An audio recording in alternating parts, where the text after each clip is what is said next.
da arquitetura da minha caixa torácica. Quem faz isso para mim? Músculos.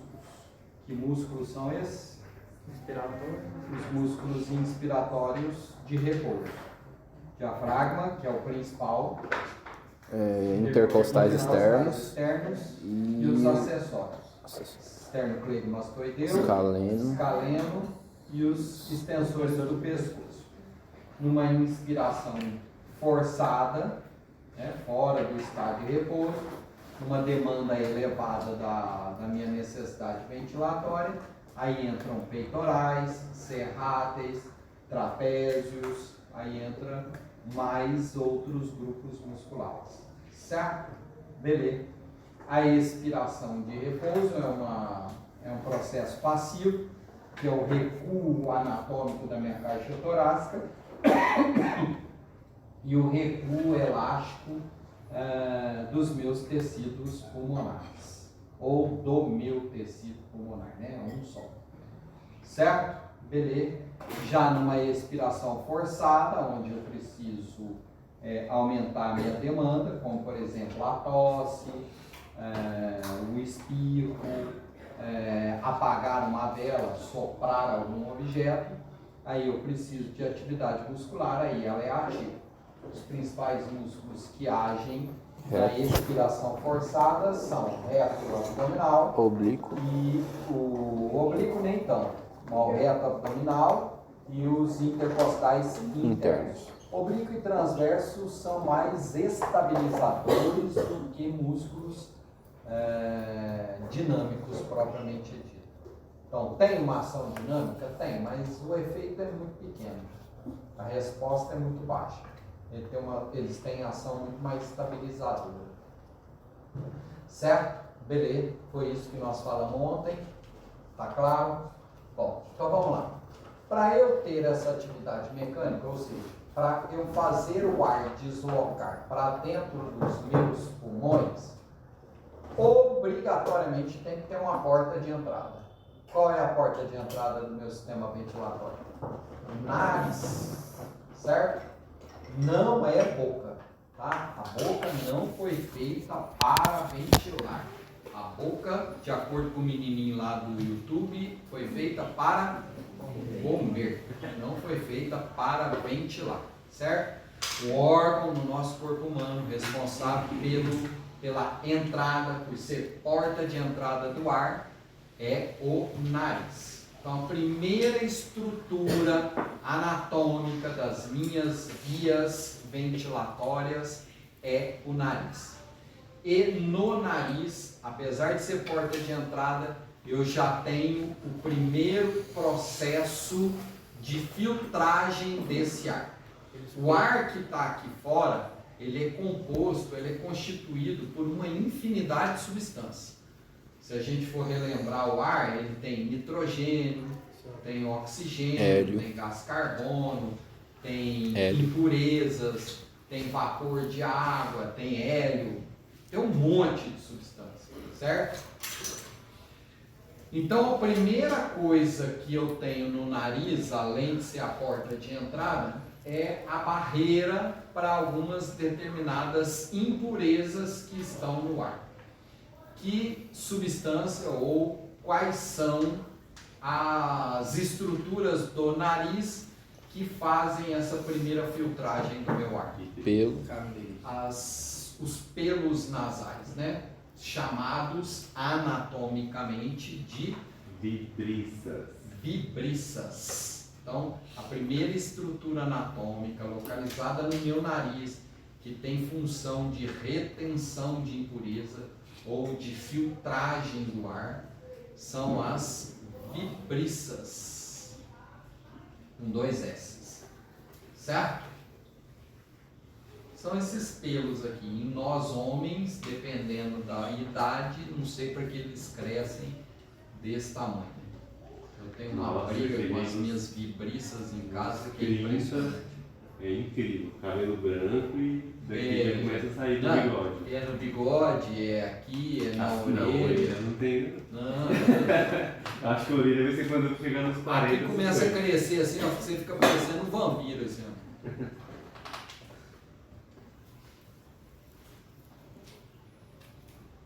certo? Bom, aí o ar entrou pelo nariz, deparou com as vibriças, algumas partículas de impureza desse ar já começaram a ficar retidas no nariz, e aí ele atinge uma área chamada narina. Então a narina é a cavidade, essa estrutura cavitária que nós temos no nosso nariz. Dentro das nossas narinas, porque são duas, né? O septo nasal separa em narina direita e narina esquerda. Dentro das nossas narinas, nós temos uma estrutura em forma de concha chamada coanas. As coanas são em 3 tamanhos distintos. Eu tenho inicialmente as coanas maiores, medialmente as coanas médias e distalmente as coanas pequenas. Qual a função dessas coanas? Primeira função das coanas é provocar um turbilhonamento no fluxo de ar que está entrando. Por que eu quero turbilhonar o ar? Porque eu quero aumentar o choque das partículas ou das estruturas anatômicas moleculares que estão presentes no meu ar. Na hora que eu aumento o choque dessas partículas, isso Eu vi isso aqui no radinho, eu nunca entendi, depois você explicou. Aí você foi entender. Na hora que eu aumento o choque dessas partículas, eu tenho um efeito físico que é a liberação de calor. Lembra da aula de termodinâmica que nós tivemos lá em biofísica? Então eu tenho a liberação de calor. Então esse ar que está entrando para dentro das minhas vias aéreas, ele passou inicialmente por um processo de filtragem, de retenção de partícula, e posteriormente ele entrou num processo de turbilhonamento para que esse ar passe a ser aquecido, certo? Então eu tenho o aquecimento desse ar. E aí vocês podem fazer uma seguinte pergunta para mim. Por que as coanas, Marcelo, a disposição anatômica das coanas são diferentes, em tamanhos diferentes, para servir também como um segundo processo de retenção de partículas? A diferenciação do tamanho faz com que eu retenha partículas de acordo com que o ar vai passando por elas. Então, quando a gente soa o nariz, sai aquele monte de coisa, é um monte de sujeira. Um monte de sujeira, um monte de impureza. É lógico que junto a isso, o muco produzido pelas células de revestimento interno das suas narinas. As coanas, a gente limpa elas quando a gente assoa o nariz ou não? E quando espirra. A função dos assoar o nariz e espirrar é fazer a depuração, a limpeza das vias aéreas superiores. Certo? Bom, além disso, essa estrutura chamada narina, constituída por coanas, ela é revestida internamente por uma camada, por um conjunto de células chamada caliciformes. A narina. A narina. Certo? Então, as narinas são revestidas internamente por um conjunto de células chamadas caliciformes. As células caliciformes, ou seja, o interior dessas células, são dotadas de glândulas mucoides. Se são glândulas mucoides, é para produzir o quê? Mucosa. Muco. Hã? Elas revestem internamente as coanas, as narinas, desculpa. É lógico que as coanas também, né? Certo? Esse muco produzido pelas células caliciformes, eles possuem duas propriedades: a propriedade gel e a propriedade só. A propriedade gel do muco tem características de aderência, ou seja, para aderir, para reter impurezas. E a propriedade Sol tem características fluidificantes, isto é, de lavagem. Quem aqui tem rinite alérgica? Quase todo mundo tem. Quando a gente está em exacerbação do quadro de rinite, como é que fica o nosso nariz? Pingando, não é? Fica pingando. Ou seja, o processo inflamatório aumenta a atividade da glândula mucoide, então ela produz uma quantidade de muco muito maior. E esse aumento da produção do muco é muito mais voltado para a propriedade Sol do que para a propriedade gel. Por isso que fica pingando. A gente fica o tempo todo de que jeito? Né? O tempo todo assim. Sol é limpar, então. Sol é lavar. Isso. É como se eu viesse aqui com um balde de água e jogasse a água aqui no chão. É o soro natural. Isso, é o soro natural. Perfeito. Certo? Então é como se eu jogasse um balde de água aqui para lavar, para limpar essas impurezas. Certo? Então as células caliciformes que revestem o interior das minhas narinas possuem glândulas que produzem muco de característica gel e Sol. A característica gel do meu muco é de aderência e a característica do meu Sol é de lavagem, certo? Beleza. Por isso que quando a gente está num estado normal, num estado saudável, sem atividade inflamatória das minhas narinas, esse muco ele resseca pelo próprio trânsito do ar para dentro e para fora, ele resseca e formam aquelas casquinhas, né? Aquelas ceras. E aí, com frequência, a grande maioria, 99,9% da população, enfia o dedão lá, dá aquela cutucada e tira a casquinha, tira aquela cera e joga fora. Algumas pessoas têm hábito de comer. O técnico da Alemanha, lembra da Alemanha, na Copa do Mundo, ele tirava o tatuzão do nariz e comia.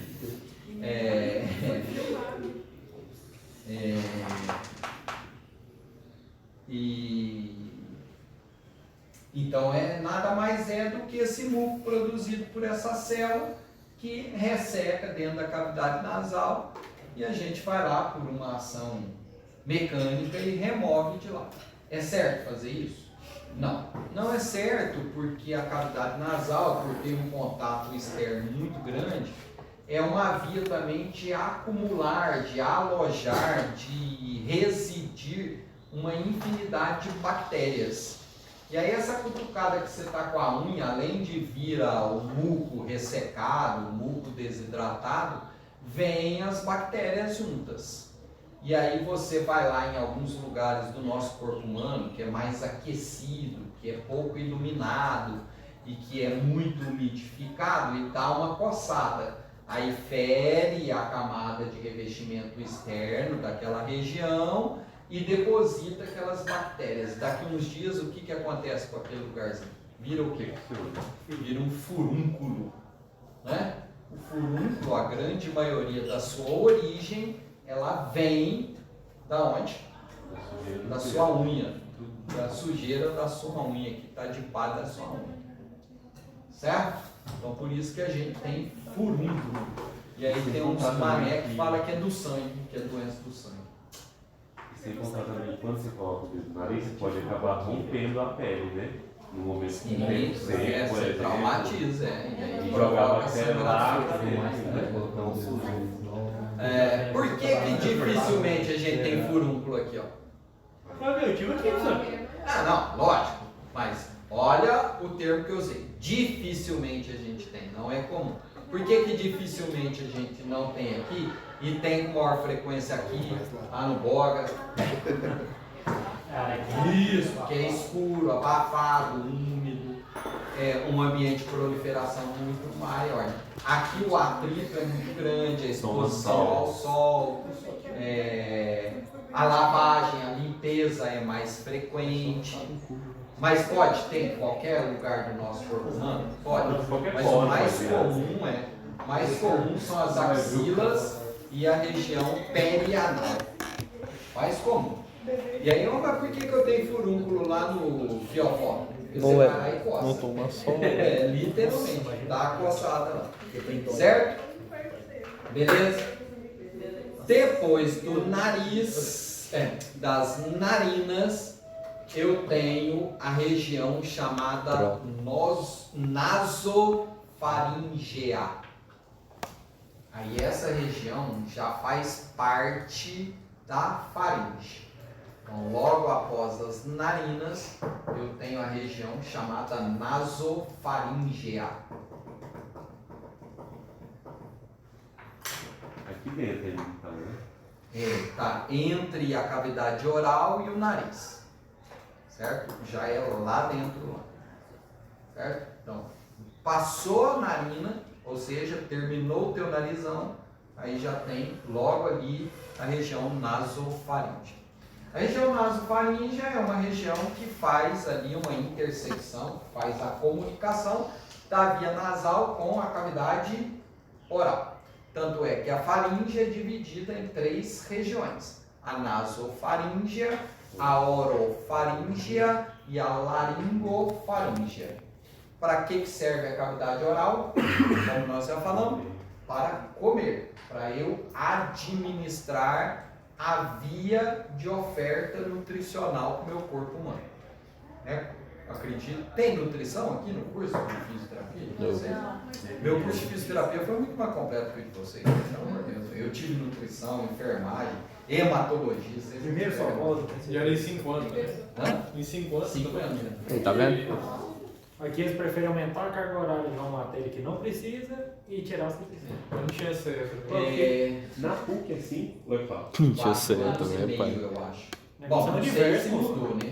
O universo é 4, né? 3 anos, Ainda é 3 anos e meio você faz. Que 3 anos e meio, mas é 3 4. anos e meio, moço. Eu conheço gente que formou lá, mano. É Minha mãe 4. fez lá também. Ela aproveitou o que pra ter feito 3 anos e meio, mano? Ela transferiu pra estética. 3 anos e meio? Dava pra adiantar muito a matéria, só que aí sim, você podia terminar, só que aí você tem que esperar um ano. Isso. Isso é. Não, qualquer faculdade é assim, né? Qualquer curso. Que nem, por exemplo, vamos imaginar que o 7º período tem 7 disciplinas. Você pode fazer 9? Pode. Você deu conta. Entendeu? Se você der conta, pode. Aí você antecipa a sua formação? Antecipa. Só que aí você não pode Colar grau e pedir um diploma. A Tem que carga esperar horária da universo é bem reduzida em Aqui não relação dá a pra nós. fazer isso não. Aqui não dá. Amigo, não dá nem pra pegar as matérias que você não perdeu aqui. Na Federal só tem 2 estágios. Tava vendo a grade deles essa semana. Vai morrer de uma vez. Mas é porque Só no nome do Zé. eles não estão. Eles chegaram e 10 para agora. Eles vão formar esse ano, a primeira turma Pois é, deles. não tinha começado muito. É muito novo o curso lá ainda, vai ter muita Questão da mudança. só turma que chega que iniciaram. Então, a cavidade oral, né, a faringe, que é a cavidade oral propriamente dita, é dividida em 3 porções: nasofaríngea, orofaríngea e laringofaríngea. Também essa cavidade ela é revestida internamente por células caliciformes que têm a mesma função das células caliciformes lá do meu narizão, certo? Quais são os nomes deles? Nasofaríngea, orofaríngea e laringofaríngea. Então, a região nasofaríngea está intimamente ligada ao nariz, né, às narinas. A orofaringe nada mais é do que a cavidade oral. E a laringofaringe está intimamente ligada à laringe. Na laringe, nós temos algumas estruturas importantes do sistema ventilatório e do sistema de deglutição. Bom, primeira estrutura importante da minha laringe é a chamada glote. A glote nada mais é do que um anel de sustentação da minha laringe. Igual eu tenho aqui o portal, que é um anel de sustentação da minha porta, a laringe tem a glote, que é esse anel de sustentação. Na glote eu tenho a epiglote. A epiglote é um tecido, é uma lâmina, é uma membrana, esse é o termo correto, é uma membrana que determina para qual região o bolo alimentar vai e para qual região o ar vai. Então, na hora que eu vou fazer o mecanismo de deglutição, ou seja, que eu vou deglutir o alimento, a epiglote fecha a minha glote, fecha a entrada da minha laringe e o bolo alimentar segue a direção do esôfago. Obrigado, fugiu a palavra da minha cabeça. Segue a direção do esôfago. Na hora que eu vou ventilar, a epiglote abre a minha glote, deixa o meu esôfago, a minha traqueia aberta e o ar entra para as vias aéreas inferiores. Por isso que é impossível, certo? Engolir quando você está esperando. Isso, e por isso que a gente, quando está comendo, não deve estar conversando, né? Porque se você come e conversa simultaneamente, você pode engasgar isso. Você pode fazer com que partículas do seu alimento sigam trajetos errados, certo? E aí ele vai para a traqueia e aí a gente começa a ter um mecanismo de defesa, que é o espasmo da traqueia e ativação da tosse, certo? Então o bebê que está amamentando ele não tem essa capacidade, porque ele respira e não. Ele puxa o ar pelo nariz e mama simultaneamente. Pode ver que bebê todos só respiram pelo nariz. Raramente é o bebê que faz isso aqui, ó. Dentro da saúde da criança, né, na disciplina, dificilmente você vai pegar um bebezinho com pouca idade, com alguns meses de idade, que sabe soprar. Você pede para ele soprar e não sabe, né? Ele não sabe fazer isso aqui. É com o desenvolvimento, a maturação dos centros cerebrais, o desenvolvimento dos sentidos, que ele vai ganhando essa habilidade de soprar, mas até então ele não consegue, ele só ventila pelo nariz, para ele poder mamar. Isso é instinto de sobrevivência. Professor, Pois não. então vamos supor, se eu não estiver comendo, a glote vai estar sempre fechada? Porque, tipo, isso vai- Isso. Ah, Não, pode ser que ela esteja aberta. Pode ser que ela esteja aberta. Mas a tendência é que ela fique fechada. Certo? Mas pode ser que ela abra, sem problema nenhum. Porque às vezes você vai deglutir. Porque quem faz ela fechar é o teu mecanismo de deglutição. Né? São os músculos que fazem a deglutição, que eu não sei o nome. Aí, degluti, ó, a saliva da minha boca. Aí fechou a glote, a epiglote desceu, fechou a glote, abriu não, né? A via que estava aberta, que ficou livre para passagem, é o esôfago. Porque o esôfago não fecha, né? Que a disposição anatômica é a traqueia anterior e o esôfago posterior. Então essa é a disposição anatômica. Na hora que eu degluto, a epiglote fecha a minha porta da glote, fecha a minha traqueia e aí o esôfago fica aberto. Tá vendo? Mas se você não está comendo, se ela ficar aberta ou fechada, isso aí também não vai te O interferir. senhor Não. falou que a glote é um músculo, né? Um anel. Um anel. O edema de glote é quando ela fecha. É quando a parede dela fica espessa, há uma espessura de parede e reduz a passagem do ar ali naquela estrutura para ele atingir as vias traqueais. Entende? Entendeu? Professor, outra pergunta. O senhor falou que a boca não não é para respirar e tudo mais. Mas por que quando a gente, tipo, tá em um exercício muito elevado, a gente começa a respirar pela boca, ou até mesmo quando, sei lá, um exemplo que eu consigo imaginar, aquelas boladas na barriga ou no saco mesmo, quando aí sempre a pessoa vai tenta com a boca, por que isso e não com o nariz? Vamos lá. Na hora de um exercício físico, vou explicar por aí. Na hora do exercício físico, como é que está a tua demanda ventilatória? Alto, né? Alto. Você está necessitando de um volume de ar imenso para que você ofereça uma quantidade de oxigênio muito maior. Qual das duas vias a resistência, ou seja, a passagem do ar é mais fácil? Pelo nariz ou pela boca? Pela boca. Então, para você melhorar o volume de ar ofertado, você procura vias de diminuir a resistência do ar. Aí você abre a boca. Só que aí qual é o grande problema de ventilar pela boca? Não esquenta o ar. Isso, E você também perde os mecanismos de proteção, né? Filtragem, aquecimento e umidificação, que as glândulas mucoides provocam. E parte desse ar ele se desloca para a via esofagiana. Você vai começar a ter uma retenção de ar dentro da tua cavidade gástrica, chamado aerofagia. Então por isso que não é o ideal, mas nós todos fazemos isso. É um mecanismo para facilitar, para conservar e para minimizar o teu gasto energético. Certo? E na dor é a mesma coisa.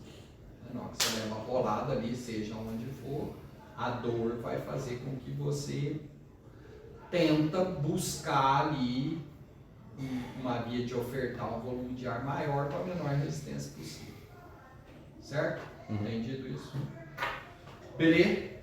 Do nariz até a laringe. Faltou uma terceira estrutura, né? Que eu falei para vocês que tinham 3 estruturas. Nós temos a glote, a epiglote e as cordas ou pregas vocais. Chamem do jeito que vocês quiserem, tá? Alguns autores chamam de pregas, outros autores chamam de cordas. As cordas ou as pregas vocais. Para a fonoaudiologia, as pregas ou cordas vocais são importantes para quê? Para a fonação, para a formação da nossa voz, das nossas palavras e assim por diante. Certo? Para nós fisioterapeutas, para a tia de ciências também, né? A tia de ciências falava lá que as pregas ou as cordas vocais eram responsáveis pela nossa fonação. Para nós fisioterapeutas, as pregas ou cordas vocais são importantes para provocar, para promover uma força, ou melhor, exclui a palavra força, para provocar, para promover uma pressão positiva dentro das vias aéreas. Certo?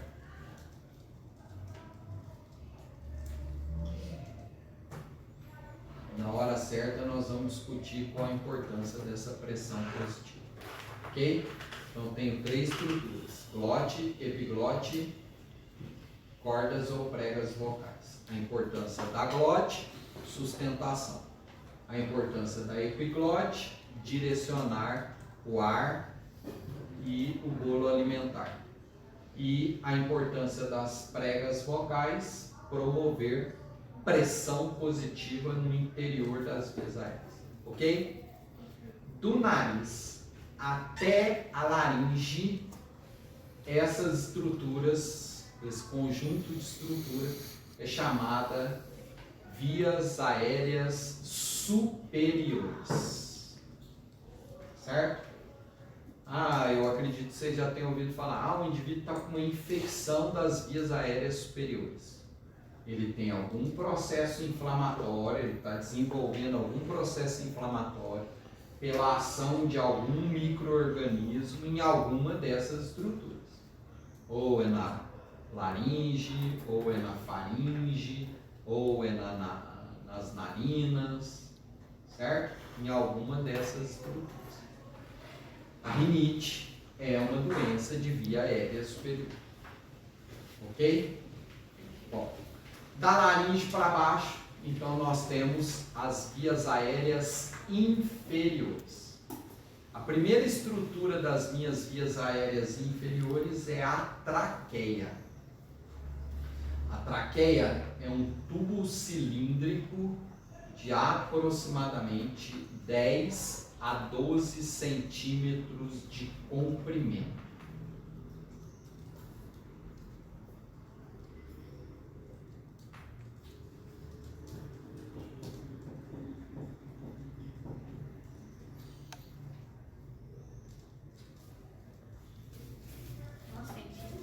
De 10 a 12 centímetros.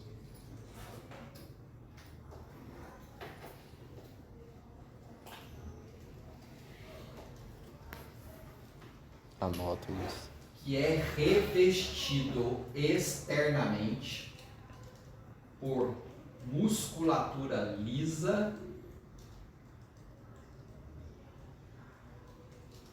e anéis cartilaginosos incompletos. Entre parênteses, coloquem em forma da letra C.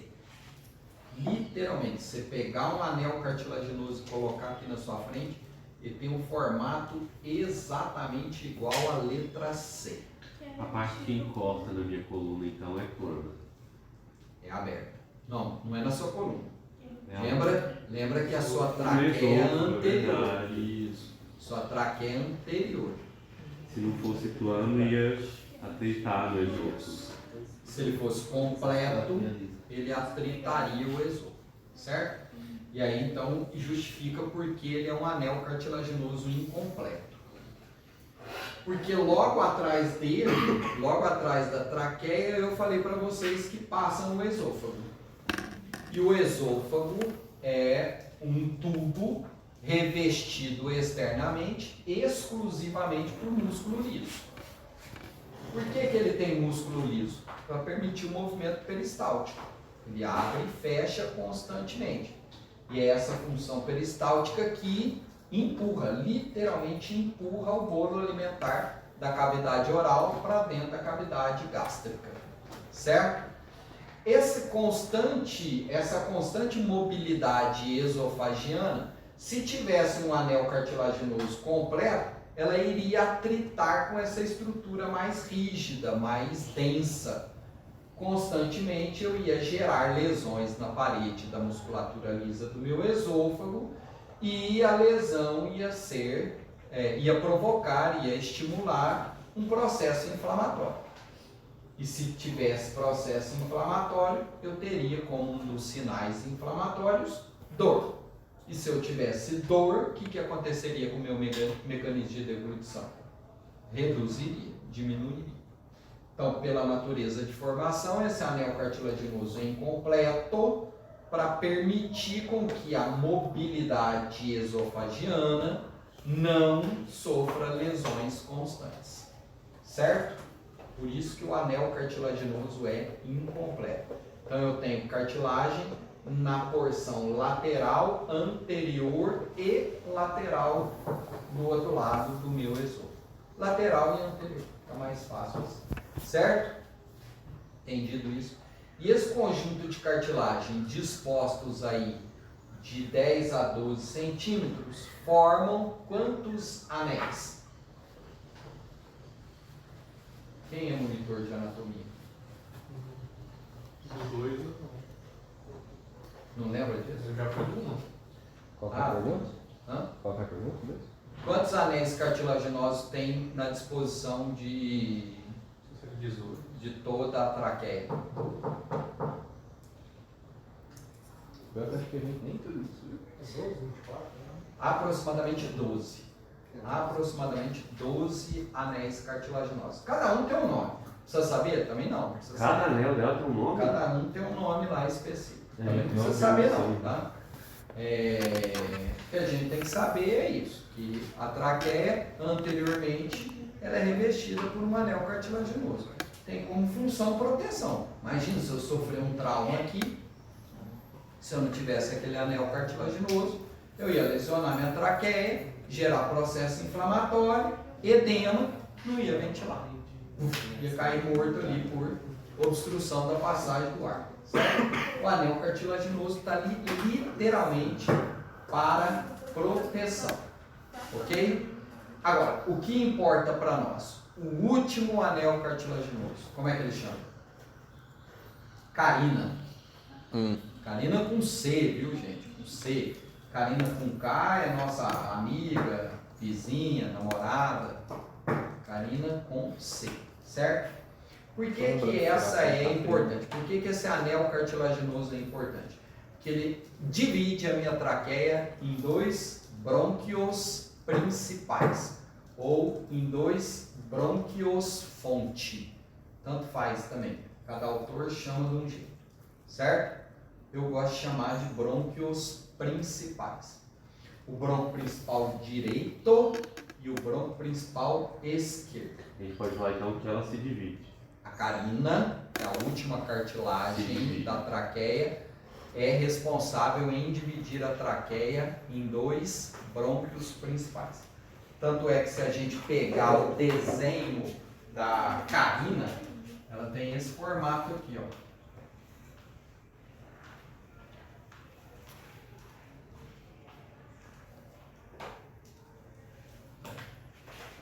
Ela é bem maior para um lado. Vou falar aqui.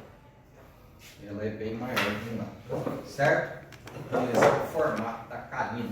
Vocês falam que a carina tem o formato de uma calça. Certo? Bom, a carina não, né? O brônquio principal direito, ela é uma continuação da traqueia. E por ela ser uma continuação da traqueia, ela é menor em comprimento e maior em Largura. diâmetro, em largura. Isso.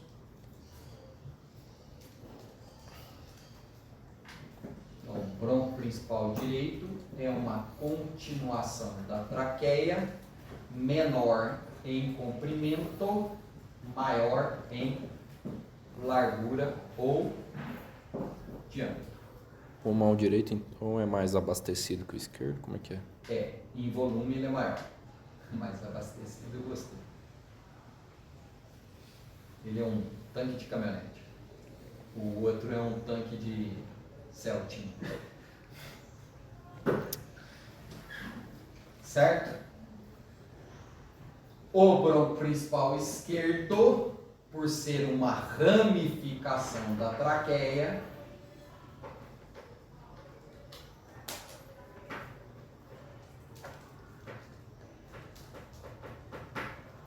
ele é maior em comprimento. O direito e o esquerdo. O esquerdo. Maior em comprimento e menor em largura ou diâmetro.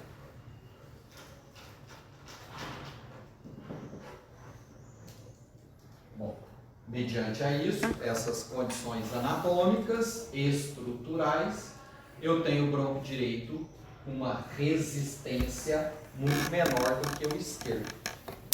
Certo?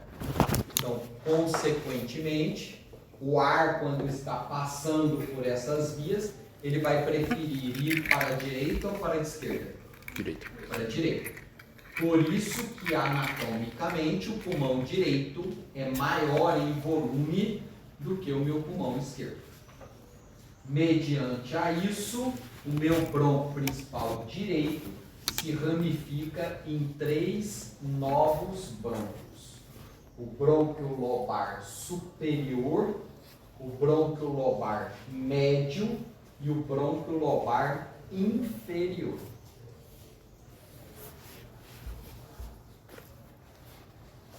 Entendido isso? O brônquio principal direito se ramifica em 3 novos brônquios. O brônquio lobar superior, o brônquio lobar médio e o brônquio lobar inferior.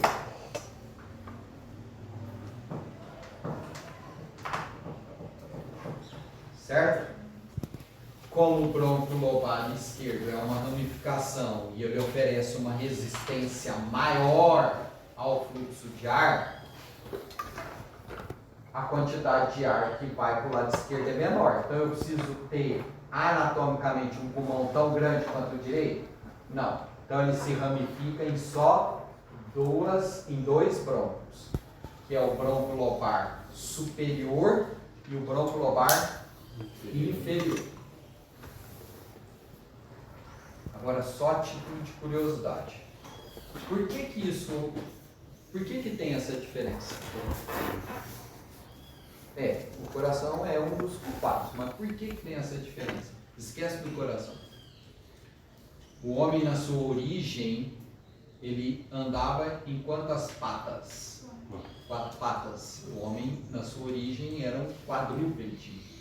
A partir do momento que ele começou a passar a ter a posição bípede, os órgãos do corpo humano dele, por influência da gravidade, passaram a ter posicionamentos específicos.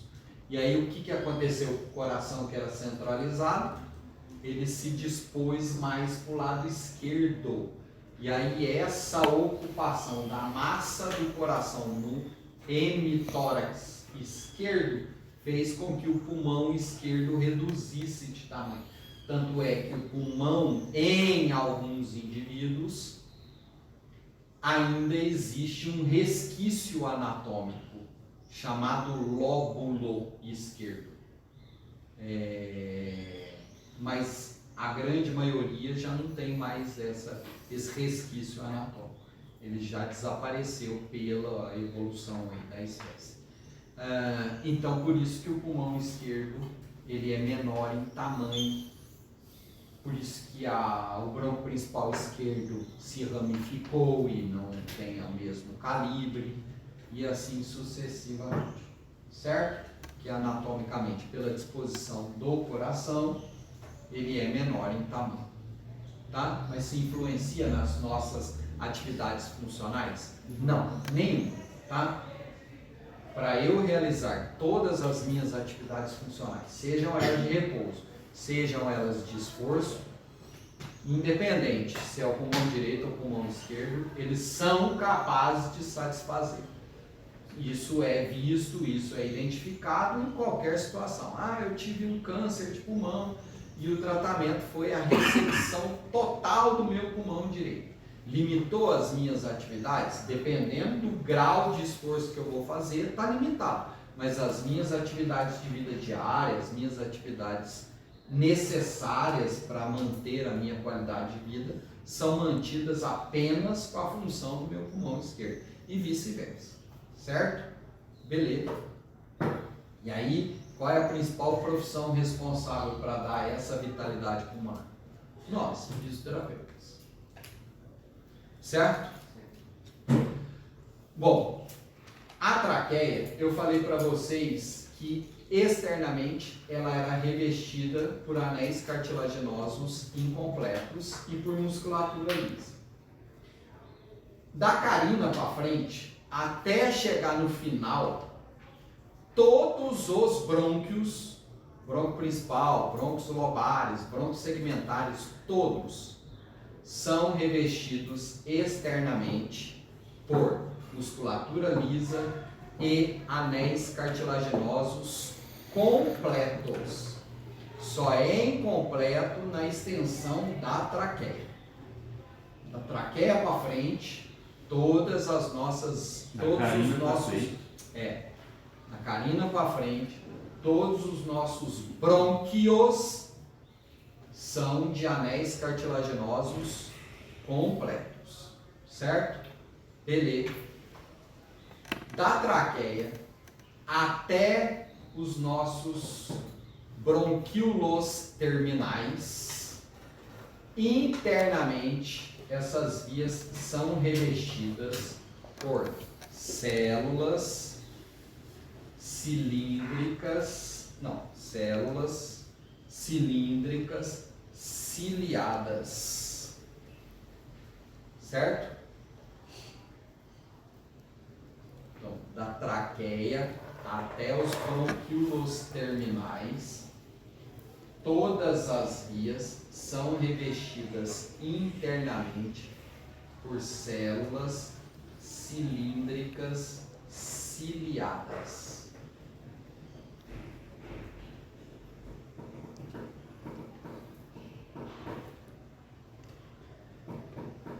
Essas células cilíndricas ciliadas têm como origem, ou seja, tem como célula mãe, a célula caliciforme. Eles nascem da caliciforme? Isso. Se ela é de origem da célula caliciforme, essas células são dotadas, são constituídas de glândulas mucoides. Se possuem glândulas mucoides, produzem muco. Então, além de cílios, ela ainda produz muco também. Com características Sol. gel e sol. Certo? Então, ó, das minhas narinas até quase lá no final, eu tenho células de revestimento que produzem muco. Certo? Produzem muco. Qual a função desse muco? Aderir, lavar e minimizar a resistência do ar que está passando por essas vias. A função dele é igual à mesma função que a gente usa quando eu vou fazer bolo. O que eu faço na forma antes de colocar a massa do bolo pronto lá? Untar. Unta a forma, não passa ali um molinho. Para que eu passo aquele óleo ali? Para não grudar, literalmente para não grudar. Na hora que o ar está passando lá, ele vai passar com uma resistência diminuída. Imagina se não tivesse esse fluido, a resistência que o ar ia encontrar ali. Que a gente assim, pensando, imaginando, acho que a via aérea é desse tamanho assim, né? A resistência nenhuma, o ar passa ali livremente, né? Quanto mais distal a via aérea vai ficando, mais estreitinha é essa via. Os bronquíolos que estão lá no final, a espessura dele, o calibre dele é da espessura de um fio de cabelo. Então imagina a resistência do ar passando ali. Então uma resistência muito grande. Então por isso que ele precisa ser umidificado para permitir, para minimizar esse atrito e permitir a passagem do ar com uma resistência menor possível. O bronquíolo terminal, que é do fio do cabelo? É, um fio de o cabelo. bronquíolo terminal, o calibre dele é da espessura de um fio de cabelo. Então, aquilo que a gente vê bem esbranquiçado no exame de raio-x é a parte maior ali da estrutura da árvore bronco, então, né? Aquilo visível no raio-x. Não é esbranquiçado. Não, eu digo assim, né? Opaco. É enegrecido. sim, enegrecido. Aí você vê a trama. Você não vê a trama? Parece uma teia de aranha ali. Tá, aquela ali é a trama broncovascular. Aí você está vendo tanto os brônquios quanto os vasos sanguíneos. Os vasos peribrônquicos. Certo? Beleza. O pulmão ele também é ligado aos linfônodos, ao sistema linfático? Não? Sim, vixe. Tanto é que os maiores linfonodos que a gente tem são os mediastinais, que estão diretamente ligados à via cardiovascular e pulmonar. O coração também é linfo. Também. Certo, gente? Tá claro isso? Então vamos lá, traqueia. Traqueia se ramificou em 2 brônquios principais. O brônquio principal direito se ramificou em 3 brônquios lobares. O brônquio principal esquerdo se ramificou em 2 brônquios lobares. Todas as ramificações das minhas vias aéreas inferiores é na forma de 2. Todas. Exceto o brônquio principal direito, que se ramifica em 3. Daqui para frente, gente, todos só vão se ramificar em 2 novas vias. Agora, tanto faz. Escolhe qual vocês querem. Brônquio lobar superior direito, brônquio lobar médio direito, brônquio lobar inferior direito, brônquio lobar superior esquerdo ou brônquio lobar inferior esquerdo. Escolhe um desses 5. Superior direito, certo? Então, brônquio lobar superior direito se ramifica em 2 novos brônquios, chamados brônquios segmentares. Certo? Aí eu vou perguntar para vocês, externamente, como é que é o revestimento dos brônquios segmentares? Igualzinho, anéis cartilaginosos completos e musculatura lisa. E internamente? Células cilíndricas ciliadas. As células cilíndricas ciliadas são dotadas de glândulas mucoides para produzir muco, certo? E o cílio? Qual a função do cílio? Eu esqueci de falar isso para vocês. Função do cílio, além de retenção, de remoção. Então, Marcelo, esses cílios podem se movimentar tridimensionalmente? Em todos os sentidos e direções? Não. Eles se movimentam de dentro para fora. Porque o objetivo não é remoção. Se ele movimentar de cima para baixo, ou seja, de fora para dentro, o que ele vai fazer com a impureza? Ele vai levar para dentro. Então ele sempre remove de dentro para fora. É uma escada rolante unidirecional, certo?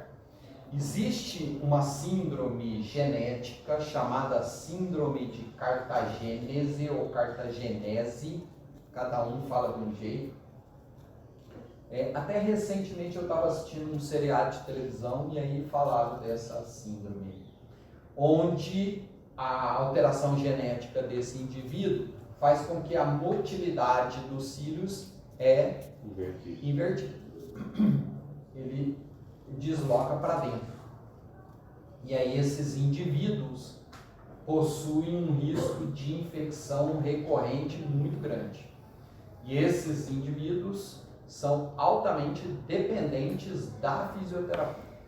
Porque o processo de remoção de secreção, a manutenção da permeabilidade da via aérea desses pacientes dependem das modalidades fisioterapêuticas. Mas eles têm menos capacidade expectoral? Por isso que eles precisam de fisioterapia, para aprender a remover as secreções pulmonares.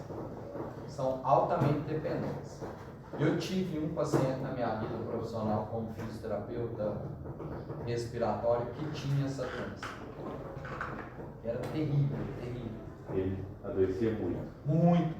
Constantemente ele fazia infecções pulmonares e a expectoração dele era volumosa. Cada tossida dela ele enchia um copo desse aqui de secreção.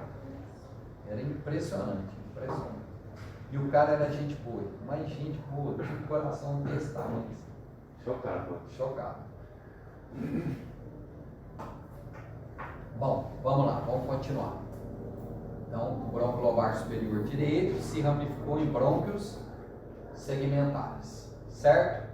O que está acontecendo com cada ramificação com a via aérea? Ela está ficando menor, tá? Tanto em comprimento quanto em espessura, cada um, certo? Ela está ficando menor. Por que ramifica? Eu quero fazer um deslocamento com o meu carro em uma única via. Eu só vou chegar em um lugar. Se eu fizer o deslocamento do meu carro com várias ramificações no trajeto, o que acontece com a minha extensão de área? Passo por vários lugares. Em área eu atinjo várias regiões. Concorda comigo? Então as minhas vias aéreas se ramificam para poder aumentar a área de extensão do trânsito de quem? Do ar. Certo? Beleza. Os brônquios segmentares se ramificam em 2 novos brônquios, chamados brônquios segmentares de primeira ordem. Qual é esse? Os brônquios segmentares se ramificam em 2 novas vias, certo? Que são chamados brônquios segmentares de primeira ordem. E assim segue. O brônquio segmentar de primeira ordem se ramifica em brônquios segmentares de segunda ordem. Os de segunda ordem se ramificam em terceira ordem. Os de terceira ordem se ramificam em quarta ordem. Os de quarta ordem se ramificam em quinta ordem. Os brônquios segmentares de quinta ordem se ramificam em bronquíolos terminais. A quinta ordem vira os terminais. Isso, viram os bronquíolos. Agora vamos para a diferença de brônquio para bronquíolo. Eu falei para vocês que os brônquios externamente são revestidos de musculatura lisa e cartilagem e anéis cartilaginosos. Os bronquíolos não têm anéis cartilaginosos, certo? Não tem anéis cartilaginosos. Prova de ENAD, uma das provas anteriores do ENAD, tinha duas lâminas microscópicas impressas na folha de prova lá. E as lâminas microscópicas correspondiam a vias aéreas. Aí ele perguntava que via aérea é a lâmina A, que via aérea é a lâmina B. A lâmina A tinha cartilagem, que via aérea era? Brônquio. Não brônquio. Você tinha que escrever lá, lâmina A igual brônquio. Lâmina B não tinha cartilagem, que via aérea que era? Bronquíolo. Era só essa a resposta. Só essa. E era uma questão aberta, prova de ENAD. Certo? Então, muito fácil. E a grande maioria da população que prestou a prova errou a questão. Certo? Porque não lembrava lá da aula que brônquio é revestido externamente por cartilagem. Ah, e estava escrito, viu, gente? Tinha uma setinha assim, ó, cartilagem, músculo liso, interior da via aérea, célula caliciforme, cilíndrica ciliada. Certo? Os anéis são para quê mesmo? Proteção. São para proteção. Beleza? Bom, de traqueia até bronquíolo terminal, que a única diferença dele para o brônquio é que ele não tem mais cartilagem externamente. O resto ele tem tudo igual, certo? Ele só não tem cartilagem externamente. De traqueia até bronquíolo terminal, em algum momento eu falei para vocês que estava tendo troca gasosa, estava tendo hematose. Então essas vias, além de serem vias aéreas inferiores, também são classificadas como vias de condução. Ou seja, em nenhum momento o ar aí está disponível para realizar troca gasosa, certo? A partir do bronquíolo terminal, eu vou ter a formação dos bronquíolos respiratórios. Aí começa então as vias respiratórias. Por que são chamadas de vias respiratórias? Porque inicia o processo de troca gasosa. Certo? Vocês estão conseguindo enxergar isso? Tá claro? Traqueia, bronco principal, bronco lobar, broncos segmentares, que vai se ramificando até quinta ordem. Bronco segmentar de quinta ordem ramifica em bronquíolo terminal. Então o ar que está ocupando todas essas vias, todo esse espaço, não tem condições de realizar troca gasosa. Bronquíolo terminal se ramificou em bronquíolos respiratórios. A partir daí começa a troca gasosa. Certo? Bronquíolo respiratório dá origem ao ducto alveolar. O terminal vira respiratório e o respiratório vira o ducto alveolar. Vira o ducto alveolar.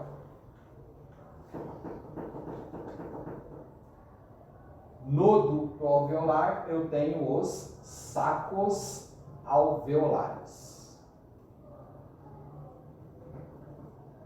E os sacos alveolares são constituídos de alvéolos. Então, os alvéolos são as últimas estruturas do meu sistema de transporte de ar, ou seja, o meu sistema ventilatório. Então, o ar entra pelo meu nariz e para onde? No saco. No alvéolo. Então, o bronco respiratório dá origem ao ducto alveolar, no ducto alveolar está o saco alveolar e no saco alveolar está o alvéolo. Isso. A forma mais fácil de vocês entenderem isso, pega um cacho de uva aí, ó. Então, no cacho de uva, eu tenho ali, onde eu estou segurando ali o bronquíolo terminal, aí ele se ramifica em bronquíolos respiratórios. Nos bronquíolos respiratórios eu tenho uns cachinhos, não tem? 4, 5, 6 uvas. Beleza? Então, cada cachinho daquele ali é um saco alveolar. Dentro daquele saco alveolar tem as uvas, que são os alvéolos. A forma mais fácil da gente visualizar, imaginar como é que é essa trama lá E dentro. todo alvéolo tem uma artéria e uma veia passando dentro dele? Ou Não, na parede dele. Na parede. Na parede dele tem. E essa parede é quase ínfima, né? É microscópico. Não, eu digo assim, A espessura da parede ínfima, né? é muito fininha, Muito permeável. muito permeável. Perfeito, boa consideração. Por isso que, e quando vocês forem estudar, ou já estudaram isso lá em fisiologia, a pressão de ejeção do ventrículo direito é aproximadamente 5 a 6 vezes menor que a pressão de ejeção do ventrículo esquerdo. O ventrículo esquerdo, ele ejeta o sangue a uma pressão de aproximadamente 100 milímetros de mercúrio. Enquanto que o ventrículo direito, ele ejeta o sangue a uma pressão aproximadamente igual a 10 milímetros, 8 milímetros de mercúrio. Por conta disso. Imagina se dentro do meu pulmão passasse sangue a uma pressão de 100. Explodir tudo. E explodir tudo. Não ia conseguir. Então, por isso que a pressão de ejeção do ventrículo direito é bem menor que a pressão de ejeção do ventrículo esquerdo. Certo? Por conta dessa condição morfológica, estrutural, anatômica das vias O aéreas. pulmão é o mais sensível de todos os órgãos, né? Ah, com certeza. Mais chatinho. Certo? Beleza. Então vamos relembrar. O meu sistema ventilatório é dividido em vias aéreas superiores, vias aéreas inferiores. As superiores, nariz, narinas. Coanas. Não, aí as coanas estão dentro, tá? Narinas, você já pensa que lá dentro tem coana. Faringe, e aí a faringe é dividida em 3, nasofaringe, orofaringe e laringofaringe e laringe. Laringe é a última estrutura das vias aéreas superiores. Da laringe para baixo, traqueia. Inicia-se então aí vias aéreas inferiores. Vias aéreas inferiores são constituídas de traqueia, bronco principal direito, bronco principal esquerdo, bronco lobar superior direito, bronco lobar médio direito, bronco lobar inferior direito, bronco lobar superior esquerdo, bronco lobar inferior esquerdo, certo? Aí agora fica igual para todos. Broncos segmentares de primeira, segunda, terceira, quarta, quinta ordem. Bronco segmentar de quinta ordem, bronquíolo terminal. Ok? Bronquíolo terminal, bronquíolo respiratório, ductos alveolares, sacos alveolares, alvéolos. Ok? Está entendido isso? Do nariz até bronquíolo terminal teve troca gasosa? Não. Então são chamadas de vias de condução. Dentro da fisiologia, a gente fala que o ar que ocupa esse espaço, quando eu for fazer a revisão de fisiologia, eu vou falar isso para vocês, que o ar que ocupa esse espaço é chamado de espaço morto anatômico. Por que espaço morto? Não realiza troca gasosa. Tem que ter ele ali? Tem. Se não tiver ele ali, o que vai acontecer com a via? Vai colar. Por isso que a pressão positiva. Certo? Por isso a Após pressão colar, positiva. lá, tem alguma coisa que a gente não possa fazer? Não. Pressão positiva. Aí é uma força que você impulsiona de fora para dentro. E tem os medicamentos. Tem remédios que auxiliam, que favorecem isso. E de bronquilo respiratório até alvéolo, essas vias são chamadas de vias respiratórias. Vias respiratórias, porque ali nessas estruturas tem a troca gasosa, certo? Todos os brônquios são revestidos externamente por Amém. anéis cartilaginosos e músculo Liso. liso. Os bronquíolos para frente, ou os dois bronquíolos, são revestidos externamente apenas por músculo liso. Certo, gente? Beleza? Chega por hoje. Na próxima aula eu vou falar para vocês das células constituintes dos alvéolos. Amanhã, né? Amanhã. Professor, por exemplo. Não, amanhã não. Amanhã é prática. Amanhã é prática. Amanhã nós vamos começar a avaliação. Avaliação. Estetoscópio, então. Não precisa do esteto amanhã não vai dar tempo de chegar em alçura. Né? Amanhã tragam no máximo, a polióide. Professor, por exemplo, o paciente está hospitalizado, está na UTI e ele pronto aspira alguma coisa, a gente vai lá limpar essa traqueia dele, a gente joga alguma coisa, alguma coisa, a gente só puxa mesmo. Existem algumas técnicas, alguns lugares que usam substâncias fluidificantes para facilitar a remoção. Mas, de acordo com o serviço de infecção hospitalar, com os consensos dos serviços de infecção hospitalar, não é correto usar esses produtos fluidificantes.